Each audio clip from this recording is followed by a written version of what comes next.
We talked about the ABCDs of fall protection earlier. Let's recap what we talked about. A typical personal fall arrest system incorporates all of the following. Anchors are a secure point of attachment. Anchorage connectors vary by industry, job, type of installation, and structure. But some examples include structural steel members and precast concrete or wood trusses. Inappropriate anchors include fluid pipes, handrails, or electrical conduits. Suitable anchors must be able to support extreme forces generated in a fall. There are two anchorage classes considered for use in a fall arrest system: certified or engineered anchorages, and non-certified or improvised anchorages. Non-certified anchorages must be capable of supporting at least 5,000 pounds per employee.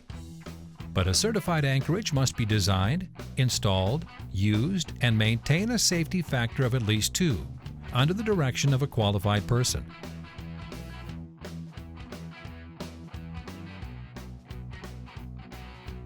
Body support.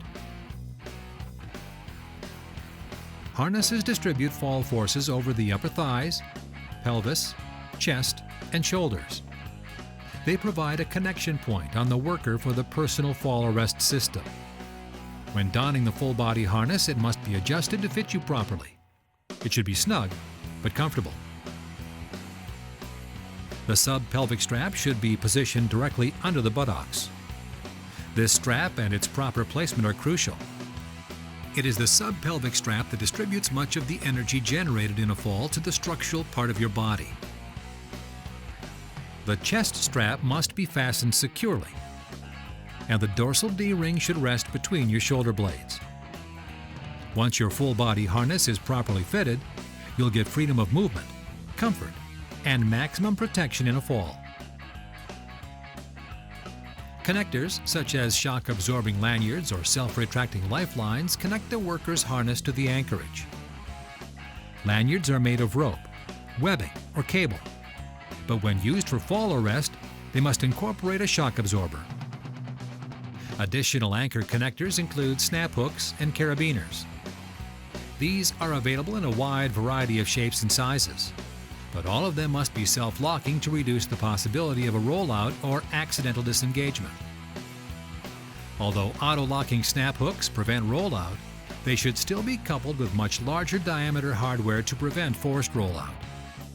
Forced rollout may occur when a snap hook is attached in a manner that enables the side of the gate to be forced open. To be safe, you always want to check with the manufacturers to make sure the connections you make are compatible. All snap hooks chosen for fall protection or rescue operation should be simple to operate to ensure they will be used correctly. They should have user-friendly, one-handed operation, even when wearing large gloves.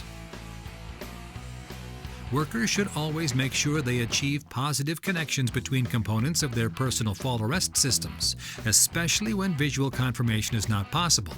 For example, the attachment of a snap hook to a D-ring on the back of a harness.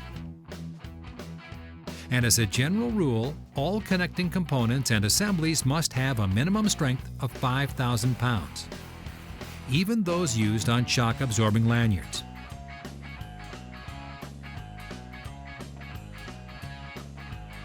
Rescue and descent devices are used to lower an injured worker to the ground or retrieve him from a confined space.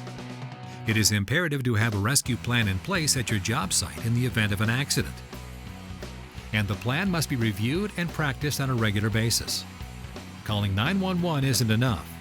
Your employees need to have the necessary tools, training, and skills to assist your staff or local rescue professionals. It's also important to remember that the rescue should be kept as simple and safe as possible, putting the fewest workers at risk. In the heat of the moment, potential rescuers might panic and overlook important aspects of their training. To prepare for the potential of a rescue, a thought process needs to be established that reminds every worker of the hierarchy of a rescue.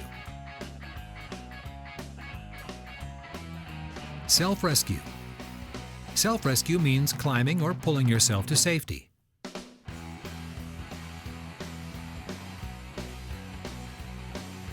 Assisted self-rescue. This means you're using a ladder brought to you by a coworker. Mechanically aided. A mechanically aided rescue means using a lift or bucket truck to rescue you. Rescue pickoff. A rescue pickoff is a last resort because it requires the most time to accomplish and the most skill to safely perform a rescue. However, rescue as the last component of a fall protection plan is a good problem to have. A rescue situation means the worker was wearing his harness and attached to an anchor, thus making the fall protection plan a success.